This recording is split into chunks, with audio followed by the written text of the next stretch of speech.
முதல் வாசகம் திருத்தூதர் பணிகள் நூலிலிருந்து வாசகம். அதிகாரம் 1, இறைவசனங்கள் 1-11 முடிய. தெயோபில் அவர்களே, இயேசு தாம் தெரிந்து கொண்ட திருத்தூதர்களுக்கு அவர்கள் தூய ஆவியின் துணையோடு செய்ய வேண்டியவற்றை குறித்து அறிவுறுத்திய பின் விண்ணேற்றமடைந்தார். விண்ணேற்றமடைந்த நாள் வரை அவர் செய்தவை, கற்பித்தவை யாவற்றையும் குறித்து எனது முதலாம் நூலில் நான் எழுதினேன். இயேசு துன்புற்று இறந்த பின்பு 40 நாள்களாக அவர்களுக்கு தோன்றி இறையாட்சியைப் பற்றி கற்பித்தார். பல தெளிவான சான்றுகளால் தாம் உயிரோடு இருப்பதை காண்பித்தார். அவர்களோடு சேர்ந்து உண்ணும்போது அவர்களிடம், நீங்கள் எருசலேமை விட்டு நீங்க வேண்டாம், என்னிடமிருந்து கேட்டறிந்த தந்தையின் வாக்குறுதி நிறைவேற காத்திருங்கள். யோவான் தண்ணீரால் திருமுழுக்கு கொடுத்தார், நீங்களோ இன்னும் சில நாட்களில் தூய ஆவியால் திருமுழுக்கு பெறுவீர்கள் என்று கூறினார். பின்பு அங்கே கூடியிருந்தவர்கள் அவரிடம், ஆண்டவரே, இஸ்ரேலுக்கு ஆட்சியுரிமையை மீண்டும் பெற்றுத்தரும் காலம் இதுதானோ என்று கேட்டார்கள். அதற்கு அவர், என் தந்தை தம் அதிகாரத்தால் குறித்து வைத்துள்ள நேரங்களையும் காலங்களையும் அறிவது உங்களுக்கு உரியது அல்ல.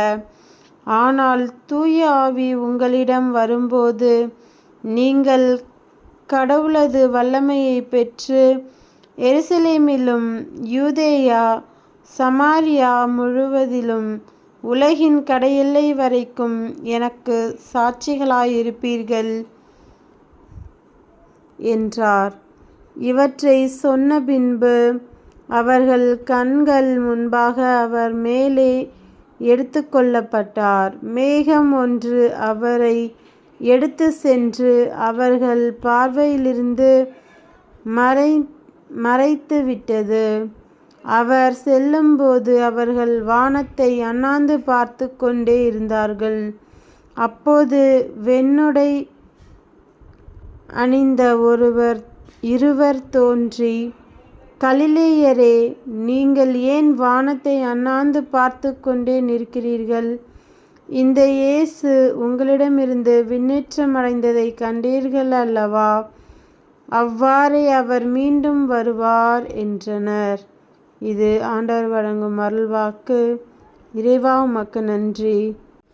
நற்செய்தி வாசகம். புனித லூக்கா எழுதிய நற்செய்தியிலிருந்து வாசகம். அதிகாரம் 24, இறைவசனங்கள் 46-53 முடிய. அவர் அவர்களிடம், மெசியா துன்புற்று இறந்து 3ஆம் நாள் உயிர்த்தெழ வேண்டும் என்றும் பாவ மன்னிப்பு பெற மனம் மாறுங்கள் என எருசலேம் தொடங்கி அனைத்து நாடுகளிலும் அவருடைய பெயரால் பறைசாற்றப்பட வேண்டும் என்றும் எழுதியுள்ளது. இவற்றுக்கு நீங்கள் சாட்சிகள். இதோ, என் தந்தை வாக்களித்த வல்லமையை நான் உங்களுக்கு அனுப்புகிறேன். நீங்கள் உன்னதத்திலிருந்து வரும் அவ்வல்லமையால் ஆட்கொள்ளப்படும் வரை இந்நகரத்திலேயே இருங்கள் என்றார்.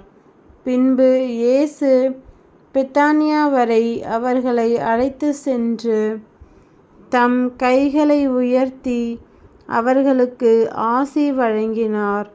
அவர்களுக்கு ஆசி வழங்கிக் கொண்டிருந்த போதே அவர் அவர்களிடமிருந்து பிரிந்து விண்ணேற்றமடைந்தார்.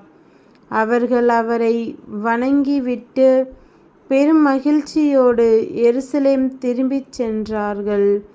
அவர்கள் கோவிலில் எப்போதும் கடவுளை போற்றியவாறு இருந்தார்கள். இது கிறிஸ்துவின் நற்செய்தி. கிறிஸ்துவே, உமக்கு புகழ்.